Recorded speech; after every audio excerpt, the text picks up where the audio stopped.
आप देख रहे हैं प्रोग्राम स्ट्रेट टॉक। दिल्ली में निर्भया बलात्कार कांड के बाद देश में जिस तरीके से रेप के खिलाफ उबाल आया, मानो ऐसा लगा कि अब सब कुछ बदल जाएगा। महिलाओं के खिलाफ बढ़ रही हिंसा को रोकने के लिए सरकार ने भी कठोर कानून बनाए, लेकिन रेप का सिलसिला रुकने का नाम नहीं ले रहा। इसे समझना होगा कि रेप कोई हादसा नहीं बल्कि एक सोच है जो वक्त के साथ साथ बहुत तेजी से आगे बढ़ रही है और हमें जरूरत है कि हम उस सोच को बदलने पर काम करें। आज इस पूरे विषय पर चर्चा करने के लिए हमारे साथ एक बहुत खास मेहमान इस वक्त हमारे साथ जुड़े हुए हैं। सीनियर जर्नलिस्ट, वरिष्ठ पत्रकार अरविंद विद्रोही जी। आइए सबसे पहले उनका स्वागत करते हैं प्रोग्राम स्ट्रेट टॉक में। नमस्कार सर। नमस्कार विद्रोही जी, बहुत बहुत स्वागत है आपका प्रोग्राम स्ट्रेट टॉक में। चर्चा सर एक बार फिर से लखीमपुर खीरी की हो रही है विद्रोही जी। यहाँ पर सबसे पहले बात तो मैं इस जघन्य अपराध की ही करूंगी, एक बार फिर से इस कुकृत्य की करूंगी, क्योंकि हमें बार बार सरकार की ओर से, यूपी सरकार की ओर से यह सुनने को मिलता है कि जीरो टॉलरेंस की नीति, इसका बखान क्योंकि बहुत होता है। महिलाएं सुरक्षित हैं और वो कहते हैं कि लड़कियां आराम से कहीं भी घूम सकते हैं, चिंता करने की आपको जरूरत नहीं है, हम यहां पर हैं आपकी रक्षा करने के लिए। अपराधियों में सरकार का जो खौफ है, यदि वाकई ऐसा है तो फिर लखीमपुर खीरी में ये क्या हो गया फिर से? देखिए, लखीमपुर की घटना या किसी भी जगह पर जो स्त्री संबंधित अपराध हैं, मेरा यह मानना है कि वो अपराध सिर्फ स्त्री संबंधित नहीं होते हैं, वो परिवार और समाज के लिए घातक होते हैं। जब किसी परिवार के किसी भी सदस्य, खासकर स्त्री के साथ इस तरह का अपराध होता है तो उससे पूरा परिवार और समाज प्रभावित होता है। लखीमपुर की घटना कानून व्यवस्था के लिए एक तरह से चुनौती भी है, दूसरी तरह ये राहत भी है कि जो अपराध करेंगे, जो भी अपराध करेगा उसको कानून अपने शिकंजे में ले लेगा। लेकिन गीत जी, अभी मेरा ये लगातार मानना है कि अपराध रुके कैसे, अपराध कम से कम हो, इस पर भी अब समाज को ध्यान देना पड़ेगा। अपराध होने के बाद जो पुलिस, कानून और राजतंत्र का काम होता है वो ठीक से करें, इसके लिए भी दबाव लगातार बना है। सोशल प्लेटफॉर्म से, मीडिया से, पॉलिटिकल एरा में भी इस पर प्रेशर बना है। लेकिन अब कहीं ना कहीं मैं ये महसूस करता हूं और ज्यादातर लोग महसूस करने लगे हैं कि अपराध हो ही ना, इस दिशा में भी हमको सोचना, समझना और आगे बढ़ना पड़ेगा। एग्जैक्टली आप सही कह रहे हैं। ये सिर्फ कोई एक राज्य के भीतर घटी घटना नहीं है। देश के हर राज्य में कोई ना कोई ऐसी पल पल खबरें जो हैं हमें समाचार पत्रों के माध्यम से या टीवी चैनल्स के माध्यम से देखने को, सुनने को मिल ही जाती हैं। लेकिन हर बार हम ये कोशिश करते हैं कि अब ये घटना ना हो, अब ये घटना ना हो, मंथन, आत्ममंथन क्या कुछ होता है, लेकिन इसके बावजूद भी चीजें जो हैं वो बदल रही नहीं हैं। घटना घटी, अपराधी भी देखिए पकड़े गए हैं इस मामले में, और जो कानूनी प्रक्रिया होनी चाहिए वो भी इस वक्त हो रही है। लेकिन जो हमारा मन है ना, वो कहीं ना कहीं एक चीज पर अटका हुआ है अरविंद विद्रोही जी, वो ये कि लोगों के मन में ये जो बुरी सोच है वो कैसे आ रही है। ये जो एक कुंठित सोच है, ये कहां से आ रही है? जो मन अपराधी हो रहा है, ये कैसे हो रहा है, क्यों हो रहा है? जी देखिए, इसको गीत समझने के लिए हमको एक जो मनोविज्ञान है, मनोवैज्ञानिकों का भी सहारा लेना पड़ता है। तमाम जो मनोवैज्ञानिक होते हैं वो जो लिखते हैं और खुद हम जो महसूस करते हैं, ये अपराध की शाखाएं होती हैं। जैसे एक घटना होती है, एक सिंपल सी उदाहरण समझाऊं, जैसे कोई एक हत्या होती है तो हत्या अपने आप में आईपीसी में एक उसकी धारा डिसाइड है कि 302 लगेगी, लेकिन हत्या भी विभिन्न कारणों से होती है। उसी तरह जो स्त्री संबंधित अपराध हैं, खासकर जो रेप है, बलात्कार है, वो कई कारणों से जन्म लेता है। उन कारणों को समझने की जरूरत है। उन कारणों को निवारण करने के लिए कानून के साथ साथ समाज के विभिन्न पहलुओं पर जो एक ताना बाना हमारा पारिवारिक और सामाजिक ताना बाना था, उसके दुरुस्तीकरण करने की जरूरत है। देखिए, अभी क्या है कि अभी हमारे यहाँ कोई लड़का है, लड़की है, अगर उसके बारे में हमारे कोई पड़ोसी किसी भी प्रकार की शिकायत करते हैं कि परिजन कि हमने उनको घूमते देखा, टहलते देखा, तो आज वो दौर आ गया है, खासकर पिछले 30 सालों में मैंने देखा है कि अब परिजन ही, अभिभावक ही उस बात का बुरा मानते हैं कि आप ताका झाकी क्यों कर रहे हो, आप रिलेटिव हो या आप पड़ोसी हो या जानने वाले हो, तो आप मेरे लड़के को या लड़की के बारे में ऐसा आपने कैसे कह दिया, ये कहते हैं। पहले इसको बहुत अच्छे सेंस में लिया जाता था कि जब मैं इंटर में था, हाई स्कूल में था या ग्रेजुएशन में था, उस समय एक हमारा मन में एक डर भी रहता था, एक थोड़ा सा ये भाव रहता था कि हमारे पड़ोस में कोई रह रहा है, अंकल है, आंटी है, जानने वाला है, तो हम अपने दोस्तों के साथ भी खड़े रहते थे।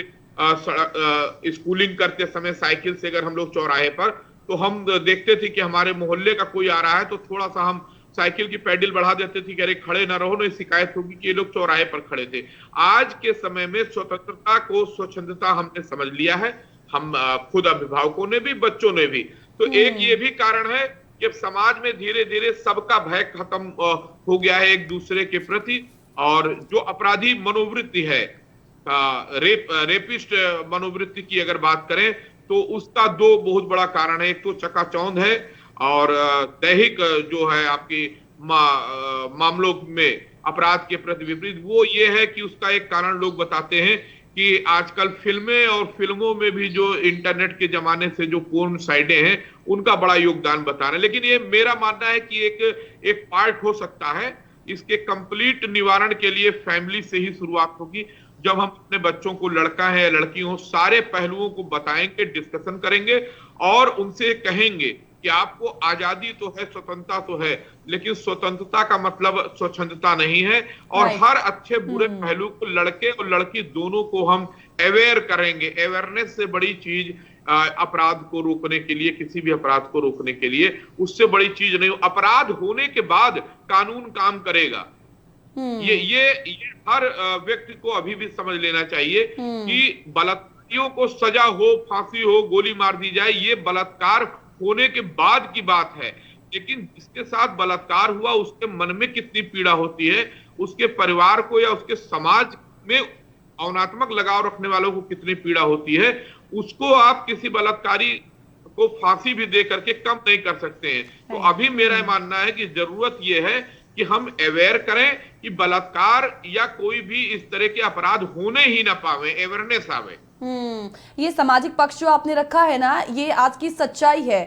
ये आप जो स्वतंत्रता और स्वच्छंदता की बात कर रहे हैं, ये वाकई बहुत इंपॉर्टेंट है, क्योंकि कानून व्यवस्था एक जगह, राजनीतिक तौर पर भी जो कानून बड़े लाए जाते हैं वो अपनी जगह, लेकिन सामाजिक तौर पर जो माँ बाप की भी आज एक जिम्मेदारी है कि उनका बच्चा किससे बात कर रहा है, क्या देख रहा है, किससे घुल मिल रहा है, किससे साथ बैठ रहा है, इस पर भी एक नजर होनी जरूरी है। एक अलर्टनेस की यहाँ पर बहुत ज्यादा जरूरत है। बहुत इंपॉर्टेंट बात आपने रखी है। लेकिन इसके साथ साथ विद्रोही जी, हम एक कानून व्यवस्था का भी एक पक्ष यहाँ पर रखना चाहते हैं, जो कि इन तमाम घटनाओं में हमें देखने को मिलता है। फिलहाल विद्रोही जी थोड़ा सा ब्रेक ले रहे हैं, तुरंत लौटेंगे स्ट्रेट टॉक में। जुड़े रहिएगा आप भी हमारे साथ। Welcome back after the break. आप देख रहे हैं स्ट्रेट टॉक। फिर चर्चाओं में लखीमपुर खीरी। इस वक्त सीनियर जर्नलिस्ट अरविंद विद्रोही जी इस वक्त हमारे साथ जुड़े हुए हैं। एक बार फिर से उनका स्वागत करेंगे। सर, बहुत बहुत स्वागत है एक बार फिर से आपका, क्योंकि सामाजिक पक्ष आपने रखने की कोशिश की और तमाम जो कहें एक सच्चाई है, जो एक बिटर ट्रुथ है आज के समाज का, उस पर आपने बात रखी है। और वाकई एक रिस्पॉन्सिबिलिटी परिवार की भी, लेकिन पुलिसिंग का भी यहाँ पर इकबाल होने की जरूरत है, जो कहीं दिखता नहीं। ऐसी घटनाओं के बाद हम बार बार यही उम्मीद करते हैं अक्सर विद्रोही जी कि अब पुनरावृत्ति नहीं होगी, लेकिन होती है और ये बार बार होती है। सवाल ये कि हम कैसी पुलिसिंग की अपेक्षा करते हैं और वो हमारी अपेक्षाओं पर खरा क्यों नहीं उतर रही है, क्या कारण है? जी बिल्कुल, देखिए हम और सरकारें भी कहती हैं कि पुलिस का रवैया जनता के प्रति मित्र पुलिस का होना चाहिए, लेकिन प्रशिक्षण के अभाव में और पारिवारिक जो मैं बात किया कि परिवार से ही शुरुआत होनी चाहिए। जो पुलिस की हम कमियों की बात करते हैं, पहली बात ये होती है कि कोई पीड़ित या पीड़िता किसी भी मामले में जब पुलिस के पास पहुंचते हैं तो एफआईआर नहीं लिखी जाती, टाल मटोल होती है, या किसी रुतबे के कारण या किसी पैसे के लेन देन के लालच में पुलिसिया कार्रवाई में ढील ढवाली होती है। तो बात मेरी फिर वहीं से शुरू हो जाती है कि अगर परिवार में नैतिक शिक्षा, पारिवारिक शिक्षा मजबूत होती, उस पुलिस कर्मी के परिवार में ही शुरू में ये बताया शिक्षा मिलती, जबकि वो तब पुलिस में भर्ती का भी सोचता भी नहीं है, बच्चा छोटा रहता है, लड़का हो या लड़की, अगर उसके गार्जियन, माँ बाप, परिवार में शिक्षा मिलती कि हमारे मॉरल ड्यूटीज क्या है, कर्तव्य क्या है, हम जिस पोस्ट पर भी जाएंगे हम पहले मनुष्य बनेंगे, मनुर्भव।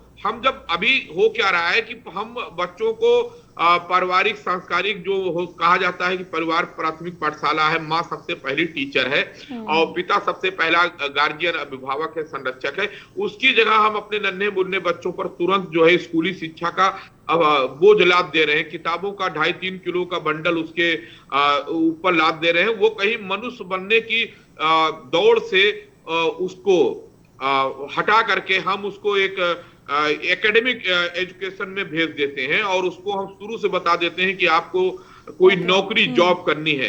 उसमें कहीं भी मॉरलिटी नहीं रहती है और बड़े पैमाने पर भर्तियों में, पुलिस भर्तियों से लेकर सारी भर्तियों में करप्शन के मामले भी आए हैं। तो आप ये इमेजिन करिए कि अगर कोई पुलिस की भर्ती में करप्शन से भर्ती हुआ है, जिसने कोई सोच सिफारिश लगाई है या रिश्वत दे करके आया है, तो वो कैसे मॉरलिटी को प्रदर्शित करेगा। फिर वो भी घूसखोरी करेगा, पैसा लेगा या उल्टे सीधे कामों को प्रश्रय देगा। यहीं पर ये वाजिब हो जाता है कि अब हमको नैतिक शिक्षा और सामाजिक कर्तव्यों की बचपन से ही स्कूली शिक्षा के साथ साथ पारिवारिक शिक्षा देना जरूरी है। और पुलिस कर्मियों सहित सबको एक बात समझनी चाहिए कि किसी को भी परमानेंट सर्विस में नहीं रहना है और अपराध किसी के भी परिवार के साथ हो सकता है। कई तमाम घटनाएं ऐसी भी हुई हैं कि पुलिस कर्मियों के पद पर रहने के बावजूद जहां उनका परिवार रह रहा है या उनकी लड़कियां या लड़के पढ़ने जा रहे हैं, उनके साथ भी छेड़खानी, अपराध, मारपीट हो गया है।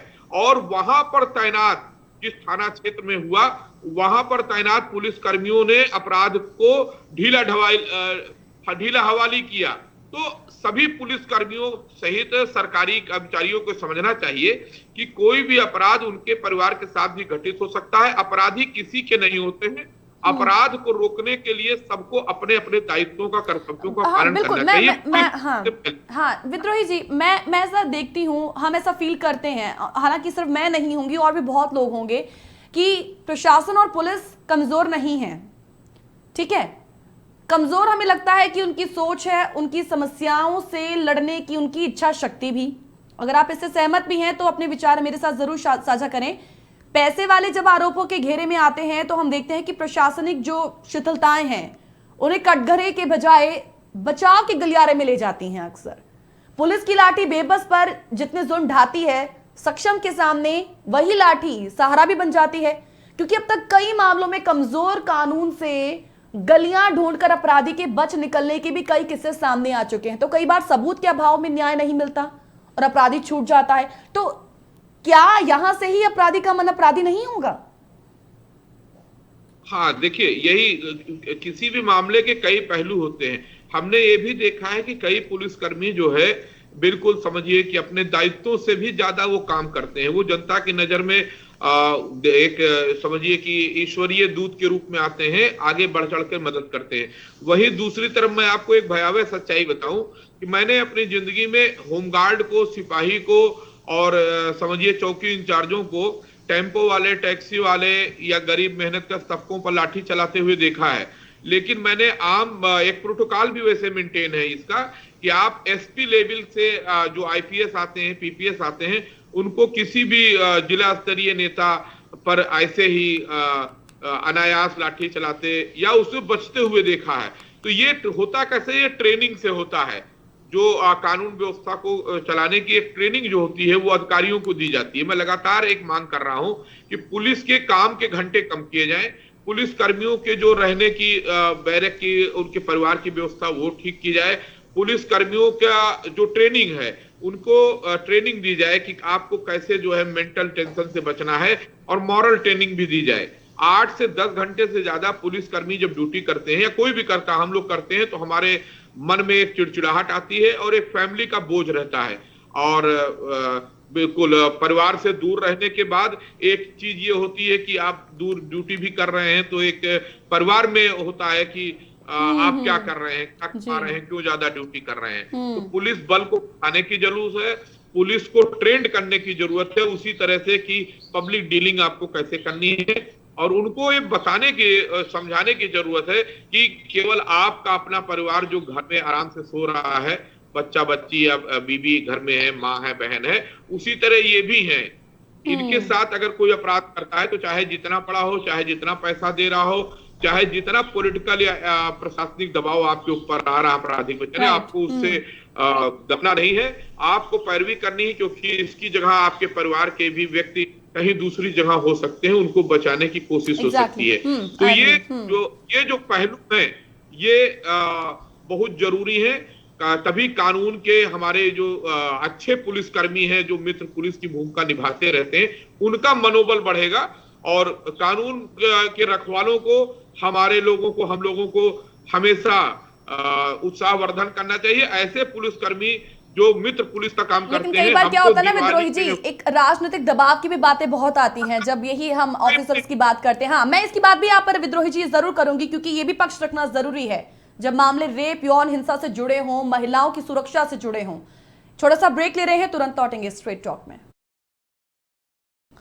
Welcome back after the break. Straight talk देख रहे हैं आप और आज का विषय काफी गंभीर और उस पर ही चर्चा करने के लिए यूपी से इस वक्त हमारे साथ अरविंद विद्रोही जी, सीनियर जर्नलिस्ट, वरिष्ठ पत्रकार हमारे साथ जुड़े हुए हैं, जिन्होंने सामाजिक तौर पर कानून व्यवस्था पर भी अपने जो विचार हैं हमारे साथ साझा किए हैं। विद्रोही जी, एक बार फिर से आपका स्वागत।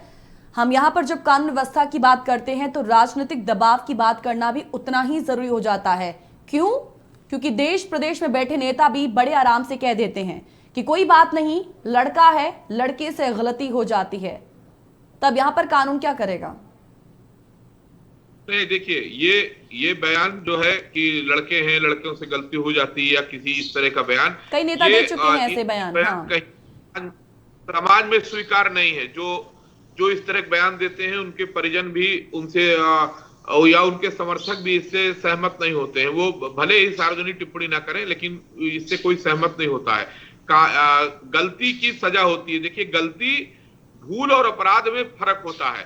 जो अपराध है उसको हम गलती नहीं कह सकते हैं, ये समझना। गलती और अपराध में अंतर होता है। अपराध को गलती कह करके अपराधी को बचाने का दुस्साहस नहीं करना चाहिए। ये कहीं से भी क्षम नहीं है, कोई व्यक्ति कितना भी बड़ा हो। अपराधी की सजा कानून के संबंध जो है वो कानून देता है, लेकिन जो एक अपराधी होता है उसके अपराध की सजा उसको अगर परिवार में भी मिलने लगे, मैं इसको कई बार कई तरह से समझाने की कोशिश करता हूं कि देखिए, कोई अगर अपराधी है, लड़का अपराधी है, अगर उसके जब उसको सजा मिलती है, वो पकड़ा जाता है, उसके परिवार के लोग, अगर उसकी माँ और बहन, भाई, भाभी, बुआ, ये लोग उससे मिलने जाएं और उसको ये कहें कि तुमने ये जो अपराध किया है तुमने, हमको भी मालूम चल गया है, तो इसकी एक सजा तो है जो तुमको कानून देगा। ओके।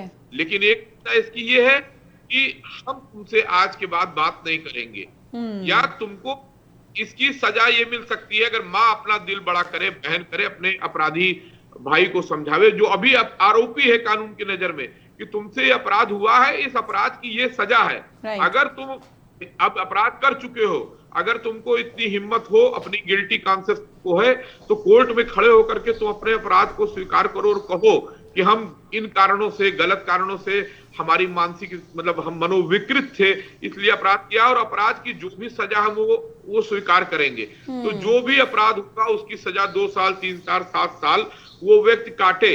ये अगर परिवार की महिलाएं, परिवार के पुरुष करना शुरू करें, आरोपी जो उनकी नजर में साबित हो चुका हो कि अपराधी है, तब अपराध रुकने का सिलसिला आएगा। और भी कई तरीके हैं अपराध रोकने के। बिल्कुल बिल्कुल। हाँ, मेरे यहीं पे हाँ विद्रोही जी, यहाँ पर एक सवाल है, हालांकि उसका मैं थोड़ा संक्षिप्त में ही आपसे उत्तर जानना चाहूंगी। क्या लोगों के बीच फांसी का डर बैठाना सही है, जब सजा देने में ही 8 साल का वक्त लग जाता है, ये ज्यादा का निर्भया की बात कर रही हूं, तो क्या वो डर लोगों के अंदर बैठता भी है? मुझे तो नहीं लगता है। निर्भया कांड के बाद उसके दोषियों की जो सजा हुई, फांसी हुई, उसके बाद भी लगता नहीं है कि ये खौफ है अभी लोगों में, अपराधी जो हैं। देखिए, अपराधी जो संस्थागत और सुनियोजित अपराध करते हैं, वो उनके मन में या उनकी प्लानिंग रहती है कि हमारे अपराध डिस्क्लोज ही नहीं होगा, इसलिए उनके मन में किसी भी अपराध के प्रति खौफ नहीं रहता है। लेकिन जो ये स्त्री संबंधी अपराध होते हैं, जैसे लखीमपुर की घटना हुई है, इसमें कई कारणों से लोग इस तरह का अपराध कर सकते हैं और कर देते हैं। उनको इस बात का आभास भी नहीं रहता है कि हम कर क्या रहे हैं। बात बिगड़ते बिगड़ते इस स्तर पर बिगड़ जाती है कि वो रेप हो जाता है, वो हत्या हो जाती है, और जब हत्या हो जाती है तब उनके पास कुछ बचता नहीं है, वो उसको बचाने का और साक्ष्य मिटाने की एक ऐसी कोशिश करते हैं जो उनको सीखने में पीछे ले जाती है। लेकिन मैं फिर दोहरा रहा हूँ गीत जी कि अपराध हो ही ना, इसके लिए अवेयरनेस लड़के और लड़कियों को करने की परिवार में जरूरत है कि ऐसी नौबत ही ना आए कि आपके मैत्री संबंध जो है दैहिक संबंधों में बदले और उसकी परिणत ये हो कि बलात्कार हो और हत्या हो, जिसकी हत्या हो, बलात्कार हो, वो मर जाए, और जो जिसने किया है उसका और उसका पूरा परिवार जो है उस अपराध का दंड भोगे, जो अपराध होना ही नहीं चाहिए। विद्रोही जी, तमाम पहलुओं पर आपने हमारे साथ चर्चा आज की है, उसके लिए मैं आपका धन्यवाद देना चाहूंगी। अपना वक्त हमें देने के लिए बहुत बहुत शुक्रिया विद्रोही जी आपका। नमस्कार। बलात्कार एक प्रवृत्ति है कहेंगे, और उसे चिन्हित करने, रोकने, उसे निपटने की दिशा में यदि सब एक मत हो जाए तो निश्चित तौर पर इसका सर्वनाश किया जा सकता है, लेकिन होगा कब, यही एक सवाल। आज के स्ट्रेट टॉक में इतना ही। जो सिंधी के बाकी प्रोग्राम के लिए जुड़े रहें हमारे साथ। नमस्कार।